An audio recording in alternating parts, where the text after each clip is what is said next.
छोटी सी कश्ती, 2 से 4 बारूदी सुरंगें और दुनिया की मईशत हिल गई। आबनाए हुर्मस सिर्फ 34 किलोमीटर चौड़ा समुद्री रास्ता, लेकिन इसमें रोजाना 2 करोड़ बैरल तेल गुजरता है। ईरान ने इसे बंद कर दिया है। तेल $103 फी बैरल पहुंच गया है और ट्रंप ने हुक्म दिया, जो भी सुरंग बिछाता नजर आए फौरी तबाह कर दो, बिला हिचकिचाहट। लेकिन सवाल ये है, क्या ये वाकई इतना आसान है? अस्सलामुअलैकुम नाजरीन, और आप देख रहे हैं tweets.pk। 28 फरवरी 2026 को अमेरिका और इसराइल ने ईरान पर एक बड़ा फिजाई हमला किया, जिसे ऑपरेशन एपिक फ्यूरी का नाम दिया गया। ईरान के सुप्रीम लीडर अली खामनाई पहले ही दिन शहीद हो गए। ईरान के जौहरी ठिकाने और फौजी अड्डे तबाह किए गए। लेकिन ईरान के पास एक ऐसा हथियार था जो बड़े बड़े बेड़ों को बेबस कर देता है: समंदरी बारूदी सुरंगें। ईरान ने फौरी तौर पर आबनाए होर्मुज में सुरंगी बिछानी शुरू कर दी और ये दुनिया का सबसे अहम समंदरी रास्ता बंद कर दिया। नाजरीन, पहले समझते हैं कि आबनाए हुर्मज इतना अहम क्यों है। ये ईरान और ओमान के दरमियान एक तंग समुद्री गुजरगाह है, सिर्फ 34 किलोमीटर चौड़ी, लाहौर से शेखुपुरा की दूरी जितनी। लेकिन इस छोटी सी गली से रोजाना 2 करोड़ बैरल तेल गुजरता है। ये दुनिया की समुद्री तेल का पूरा 20% है। सऊदी अरब, इराक, कतर, कुवैत और यूएई, इन तमाम ममालिक का तेल इसी रास्ते से एशिया और यूरोप पहुंचता है। चीन अपना 1/3 तेल इसी रास्ते से लेता है।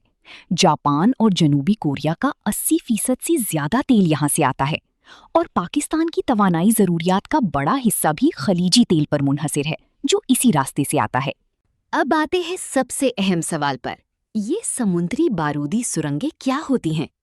सादा अल्फाज में, ये पानी के अंदर रखा जाने वाला बम है जो जहाज के करीब आने पर फटता है।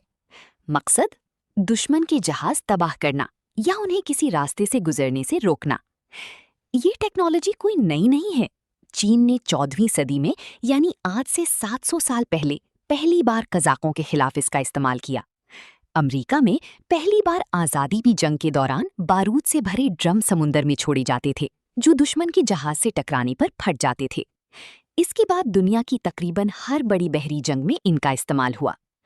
आज की सुरंगें बहुत ज्यादा जदीद हैं और ईरान के पास 3 अहम किस्में हैं।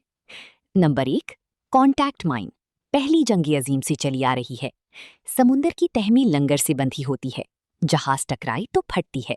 सादा मगर आज भी बहुत खतरनाक। नंबर 2, इन्फ्लुएंस माइन, ईरान की माहम 2 सुरंग इसी किस्म की है। ये जहाज की आवाज, मकनातीसी लहरों या पानी के दबाव को महसूस करके खुद ब खुद फटती है। यानी जहाज को छूने की भी जरूरत नहीं, जहाज सिर्फ करीब से गुजरे और धमाका हो जाए। नंबर 3, रॉकेट माइन या EM-52, ये चीन से दरामद की गई जदीद तरीन सुरंग है। 200 मीटर गहराई में समुंदर की तह में छिपी बैठी होती है। जहाज जैसे ही ऊपर से गुजरे, एक रॉकेट छूटता है, तेजी से ऊपर उठता है और जहाज के नीचे से टकराकर धमाका करता है। जहाज के डूबने में मिनट भी नहीं लगते। अब सोचें, ईरान ने ये हजारों सुरंगें बिछाई कैसे? ईरान के पास सैकड़ों छोटी गश्ती कश्तियां हैं, मछेरे की कश्ती जितनी छोटी। हर एक कश्ती में 2 से 4 सुरंगें आती हैं। ये कश्तियां रॉकेट लॉन्चर और मशीन गनें भी ले जा सकती हैं। रात के अंधेरे में ये कश्तियां समंदर में निकलती हैं, खामोशी से सुरंग पानी में फेंकती हैं और वापस आ जाती हैं। पूरी कार्रवाई में चंद मिनट लगते हैं। अमरीकी बेड़े के लिए इन्हें पकड़ना इंतहाई मुश्किल है। अमेरिका ने दावा किया कि उसने ईरान की 28 सुरंग बिछाने वाली कश्तियां तबाह कर दीं, लेकिन ये दावा आज़ादाना ज़राए से अभी तक साबित नहीं हुआ। सुरंगें हटाना क्यों इतना मुश्किल है? अमेरिका ने 11 अप्रैल को सुरंगें साफ करने का ऑपरेशन शुरू किया, लेकिन यहाँ एक बहुत बड़ा मसला सामने आया। सुरंग साफ करने का अमल 2 तरीकों से होता है। पहला, माइन हंटिंग, खुसूसी सोनार से पानी में एक-एक सुरंग को ढूंढा जाता है। दूसरा, माइन स्वीपिंग, मकनातीसी या मैकेनिकल निजाम से सुरंग को मुतहर्रिक करके दूर से फटाया जाता है। दोनों तरीके इंतहाई सुस्त, महंगे और खतरनाक हैं। तारीख से एक हैरान कर देने वाली मिसाल लें। कोरियाई जंग 1950 में शुमाली कोरिया ने सिर्फ 3 हफ्तों में 400 मुरब्बा मील में 3000 से जायद सुरंगें बिछाईं, हाथ से।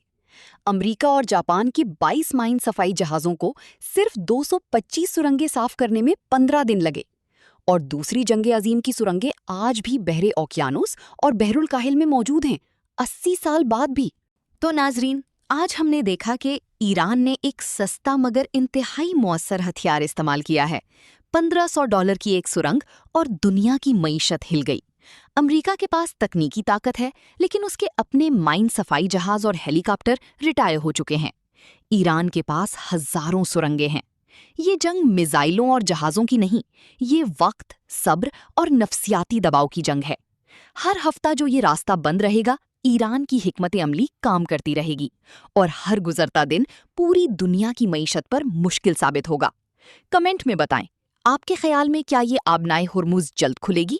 ویڈیو کو لائک کریں، مزید انفارمیٹیو ویڈیوز کے لیے پیج فالو کریں۔ اگر ویڈیو پسند آئے تو لازمی شیئر کریں۔ ملتے ہیں نیکسٹ ویڈیو میں۔